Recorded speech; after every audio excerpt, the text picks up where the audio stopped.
ये waitress tray लेकर जा रही थी, तभी गलती से वो एक कस्टमर से टकरा गई। गुस्से में उस आदमी ने अपनी न्यू खरीदी हुई लॉटरी टिकट उस पर फेंक दी। वेट्रेस शॉक हो गई जब उसने देखा कि वो टिकट $1 अरब की जैकपॉट विनर है। वो तुरंत अपनी विनिंग क्लेम करने के लिए लॉटरी शॉप गई। शॉप ओनर ने उसे देख के सोचा कि कोई छोटी रकम की टिकट होगी, लेकिन जैसे ही उसने टिकट देखा वो भी दंग रह गया। वेट्रेस ने फौरन टिकट वापस लिया और सोचा कि अब उसके पास इतना पैसा है कि वो अपने बेटे के लिए एक घर खरीद सकती है। वो खुशी खुशी एक देसी मुर्गी लेकर अपने न्यूली मैरिड बेटे से मिलने पहुंची, लेकिन जब दरवाजा खुला उसकी बहू ने उसे भिखारी समझ लिया। वेट्रेस ने बताया कि वो उसकी सास है और ये मुर्गी उसके लिए लेकर आई है। बहू डर गई और मुर्गी जमीन पर फेंक दी। बहू ने यहाँ तक कह दिया कि शादी के बाद ही सास उन पर बोझ बनने आई है। इतने में बेटा भी आ गया, लेकिन उसने भी माँ को अंदर नहीं आने दिया और दरवाजा बंद कर दिया। वेट्रेस उसे बताना चाहती थी कि उसने $1 अरब जीते हैं, लेकिन बेटा मानने को तैयार ही नहीं था। उसने कहा, अगर तेरे पास इतना पैसा है तो तू घर क्यों नहीं खरीद पाई? बेटे को यह भी नहीं पता था कि उसकी माँ ने जो बोरा उसे दिया था उसमें पूरा कैश भरा हुआ था। जैसे ही बेटा अंदर गया, बहू ने उसे थप्पड़ मार दिया और बोली कि उसमें इतनी हिम्मत कैसे हुई कि अपनी माँ को शहर ले आया। उसने कहा कि यहाँ तो घर लेने के लिए भी लोन लेना पड़ता है। ये सारी बातें माँ बाहर खड़ी होकर सुन रही थी। फिर वो सीधा शहर के सबसे लग्जरी विला वाले एरिया में गई। बिना कुछ बोले उसने $1-1 करोड़ का विला खरीदने का फैसला कर लिया। ये सुनकर सेल्स मैनेजर पहले तो हंसने लगा, लेकिन जब डील पक्की हुई तो उसने स्टाफ को प्रॉपर्टी डीड तैयार करने और वेलकम सेरेमनी अरेंज करने को कह दिया। साथ में उसे एक गाड़ी भी फ्री में दी गई। तभी वो लड़का अपनी वाइफ को लेकर उसी रेसिडेंशियल एरिया में घर देखने आया। अंदर आते ही उसके एक कलीग ने कहा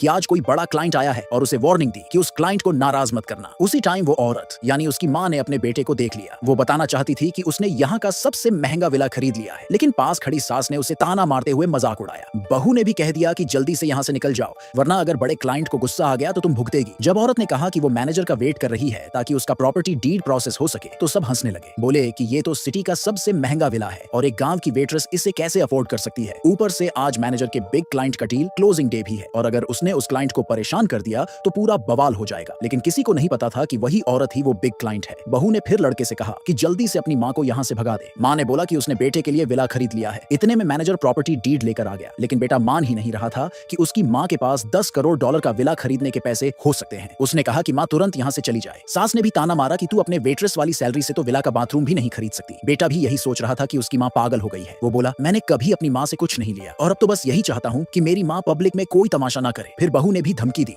कि अगर इस चक्कर में उनका कोई झगड़ा हो गया या बड़े क्लाइंट को बुरा लग गया तो वो उसे डिवोर्स दे देगी। ये सुनकर बेटा तुरंत माँ को समझाने लगा कि वो चली जाए। औरत ने देख लिया कि उसकी बहू तो बस पैसों की भूखी है और बड़ों की इज्जत करना नहीं जानती। उसने बेटे से कहा कि ऐसी बीवी रखने का कोई फायदा नहीं और अब जब उसके पास $10 अरब हैं तो उससे शादी करने को बहुत सी लड़कियां तैयार हो जाएंगी। लेकिन बेटा माँ की बातों को बकवास समझता रहा और बहू को डांटने पर उसे डांटने लगा। उसे नहीं पता था कि दूसरी तरफ मैनेजर प्रॉपर्टी डीड लेकर उसे देने ही वाला था। बेटा बार बार अपनी माँ को गरीब और झूठी समझता रहा, लेकिन बहुत जल्द उसे अपने बिहेवियर पर पछतावा होने वाला था।